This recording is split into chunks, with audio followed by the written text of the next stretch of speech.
ভোটের আগে গোপন সূত্রে খবর পেয়ে বাসন্তী থানার পুলিশ আগ্নেয়াস্ত্র গুলি উদ্ধার করল। শনিবার 6 এপ্রিল রাতে বাসন্তীর আমঝারা গ্রাম পঞ্চায়েতের 8 নম্বর খড়িমাচা গ্রামে বারিক শেখ নামে এক ব্যক্তির বাড়িতে তল্লাশি চালিয়ে দুটি বন্দুক 4 রাউন্ড গুলি উদ্ধার করেছে পুলিশ। এই ঘটনায় পুলিশ বারিক শেখকে গ্রেফতার করেছে।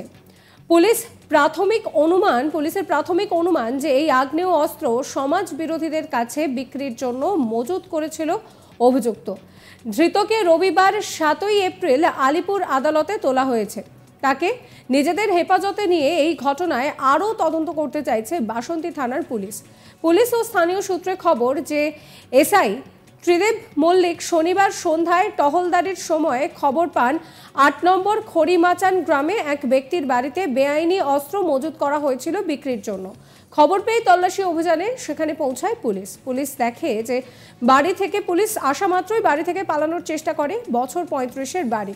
পুলিশ তাকে তাড়া করে ধরেও ফেলে। এরপর বাড়িতে তল্লাশি চালিয়ে একটি তালা দেওয়া টিনের বাক্স থেকে উদ্ধার হয় বন্দুক, গুলি। এগুলো কোথা থেকে এলো তার সঠিক কাগজ দেখাতে পারেনি অভিযুক্ত। পুলিশ বন্দুক ও গুলি বাজেয়াপ্ত করে এবং অভিযুক্তকে গ্রেফতার করে। পুলিশ শতপ্রণোদিত মামলা রুজু করে ঘটনার তদন্ত শুরু করেছে। কোথায় বাড়ি? হ্যাঁ,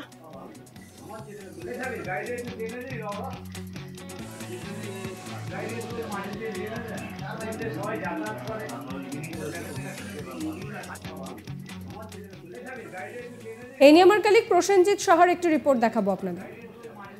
ঘোষণা হয়েছে লোকসভা নির্বাচন, আর নির্বাচনকে কেন্দ্র করে রাজনৈতিক তোড়জোড় যথেষ্ট তুঙ্গে। আর এরই মধ্যেই দক্ষিণ 24 পরগনার বাসন্তী থেকে উদ্ধার হলো আগ্নেয়াস্ত্র। বারিক শেখ নামে এক ব্যক্তির বাড়িতে তল্লাশি অভিযান চালায় বাসন্তী থানার পুলিশ। আর সেখানে তল্লাশি অভিযান চালিয়ে একটি বাক্সের মধ্যে থেকে দুটি আগ্নেয়াস্ত্র এবং 4 রাউন্ড গুলি উদ্ধার করে বাসন্তী থানার পুলিশ। এই আগ্নেয়াস্ত্র বারিক শেখ এখানে দুষ্কৃতীদের কাছে বিক্রি করবে বলে মজুত করেছিল, এমনটাই প্রাথমিক তদন্তে জানতে পেরেছে পুলিশ। ঘটনাটি ঘটেছে শনিবার ঠিক সন্ধ্যায়। আর শনিবার বাসন্তী থানার অন্তর্গত খড়িমাচান এলাকাতে তল্লাশি অভিযান চালায় বাসন্তী থানার পুলিশ। বাসন্তী থানার এসআই ত্রিদীপ মল্লিক তিনি গোপন সূত্রে খবর পান যে বারিক শেখ নামে এক ব্যক্তি রয়েছেন বাসন্তীতে আমঝারা গ্রাম পঞ্চায়েতের অন্তর্গত তিতকুমার 8 নম্বর খড়িমাচান গ্রামে, এবং সেখানে সেই ব্যক্তির বাড়িতে তল্লাশি অভিযান চালায় বাসন্তী থানার পুলিশ। আর সেখানে তল্লাশি অভিযান চালিয়ে দুটি আগ্নেয়াস্ত্র এবং 4 রাউন্ড গুলি উদ্ধার করে বাসন্তী থানার পুলিশ। কোথা থেকে এই আগ্নেয়াস্ত্র সে এনেছিল, কোথা থেকে সেই আগ্নেয়াস্ত্র সে মজুত করেছিল, সেই সমস্ত বিষয় নিয়ে ইতিমধ্যেই শুরু হয়েছে তদন্ত। তবে বারিক শেখ এই আগ্নেয়াস্ত্র যে অন্যত্র বিক্রি করার জন্য বা দুষ্কৃতীদের কাছে বিক্রি করার জন্য এনেছিল সে সম্পর্কে কিন্তু বাসন্তী থানার পুলিশ নিশ্চিত। ধৃতকে রবিবার আলিপুর আদালতে তোলা হলে বিচারক তাকে 5 দিনের পুলিশ হেফাজতের নির্দেশ দিয়েছেন, এবং এই 5 দিন পুলিশ হেফাজতে রেখে তাকে আরও জিজ্ঞাসাবাদ করতে চাইছে বাসন্তী থানার পুলিশ। এবং জিজ্ঞাসাবাদের পর এই ঘটনায় আরও কে জড়িত বা এই আগ্নেয়াস্ত্র কাদের কাছে বিক্রি করতে চাইছিল বারিক শেখ সে বিষয়ে তদন্ত করতে চাইছে বাসন্তী থানার পুলিশ। তবে নির্বাচনের প্রাক্কালে বাসন্তী থেকে আগ্নেয়াস্ত্র উদ্ধার হওয়া নিয়ে কিন্তু যথেষ্ট পুলিশি তৎপরতা লক্ষ্য করা গিয়েছে। এর আগেরও প্রত্যেকটি নির্বাচনে আমরা দেখেছি বাসন্তী বরাবরই উত্তপ্ত হয়েছে। গত পঞ্চায়েত নির্বাচনে ভোটের লাইনে দাঁড়িয়ে বাসন্তীতেই এক ভোটারের মৃত্যু পর্যন্ত হয়েছিল বোমার আঘাতে। ফলে ভোট আসলেই যে বাসন্তীতে রাজনৈতিক উত্তেজনা তৈরি হয়, রাজনৈতিক হানাহানি দলাদলি তৈরি হয় সেটা বলাই বাহুল্য। আর সেই কারণে এইবারের লোকসভা নির্বাচনের আগে পুনরায় বাসন্তীতে যে অস্ত্রের কারবার শুরু হয়েছে বা অস্ত্রের আনাগোনা শুরু হয়েছে সে সম্পর্কে কিন্তু এই ঘটনা জানান দিচ্ছে। এবং সেই কারণেই কার্যত নড়ে চড়ে বসতে চলেছে ক্যানিং মহকুমা পুলিশ প্রশাসন এবং বাসন্তী থানার পুলিশ। ইতিমধ্যেই নজরদারি আরও বাড়ানো হয়েছে। প্রত্যেক দিন সন্ধ্যাবেলা নাকা চেকিং করা হচ্ছে বাসন্তীতে আসা যাওয়ার রাস্তাগুলিতে, এবং সেখানে প্রত্যেকটি গাড়ি বা সন্দেহজনক গাড়ি দেখলেই সেগুলিকে কিন্তু তল্লাশিও করা হচ্ছে বাসন্তী থানার পুলিশের তরফ থেকে। পাশাপাশি বাসন্তীতে যাতে নির্বাচনের আগে কোথাও কোনো রকম অশান্তি না ঘটে সেদিকেও নজর রাখছে প্রশাসন। অন্যদিকে বোমা বন্দুক এগুলি যদি কোথাও মজুত করার খবর পাচ্ছে পুলিশ প্রশাসন তৎক্ষণাৎ কিন্তু সেখানে গিয়ে তল্লাশি অভিযানও চালাচ্ছেন পুলিশ কর্তারা, যাতে নতুন করে কোথাও কোনো অশান্তি না ছড়ায় সেদিকেই নজর রয়েছে বাসন্তী থানা পুলিশ প্রশাসনের। জয়নগর লোকসভা কেন্দ্রের অন্তর্গত এই বাসন্তী এলাকা বারে বারে নির্বাচনের আগে উত্তপ্ত হয়েছে। আর সেই উত্তপ্ত হওয়ার কারণ হচ্ছে এখানে প্রচুর পরিমাণে বোমা বন্দুক মজুত হয়ে থাকা। এবং বারে বারে লক্ষ্য করা গিয়েছে নির্বাচন আসতেই এখানে একাধিক রাজনৈতিক সন্ত্রাসের ঘটনা ঘটে। গত পঞ্চায়েত নির্বাচনেও আমরা দেখেছি যে এখানে বারে বারে রাজনৈতিক সংঘর্ষের ঘটনা ঘটেছে এবং তার আগে বিধানসভা নির্বাচনেও একই ঘটনার পুনরাবৃত্তি ঘটেছিল।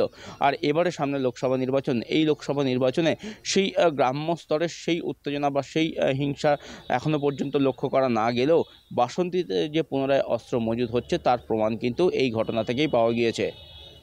লোকসভা ভোটের আগে খেলা শুরু, রাজনৈতিক হিংসার ঘটনা ইতিমধ্যেই ঘটতে শুরু করেছে বাংলার বিভিন্ন জায়গায়। এই যেমন দক্ষিণ 24 পরগনার গোসাবা ভোটের আগেই উত্তপ্ত।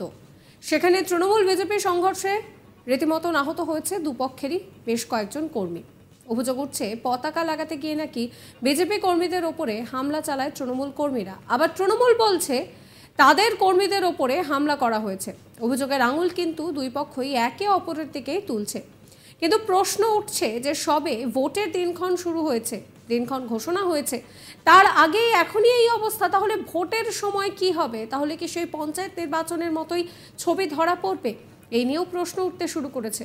সম্প্রতি বিজেপি তৃণমূল সংঘর্ষে উত্তেজনা ছড়িয়েছিল গোসাবায়, এবং এই পরিস্থিতিতে দাঁড়িয়ে তৃণমূল নেতা কি বলছেন শোনাবো। দিন যাবৎ একটা চক্রান্ত চলছিল, কুমিরবাড়ির সভাপতি, অঞ্চল সভাপতি অঙ্কন মণ্ডলকে মার্ডার করা হবে এবং বিজেপি মার্ডার করবে, এর দীর্ঘ চক্রান্ত। এই চক্রান্ত হঠাৎ আজকে যখন দোল উৎসবকে কেন্দ্র করে তার ভাই অঙ্কন মণ্ডল, শঙ্কু, স্বপন সহ 4-5 জন একটু ঘুরতে বেরোয় নদীর বাঁধে, নদীর এনভায়রনমেন্ট, নদীর ব্লক পিছিয়ে করে ঘুরতে বেরোয়।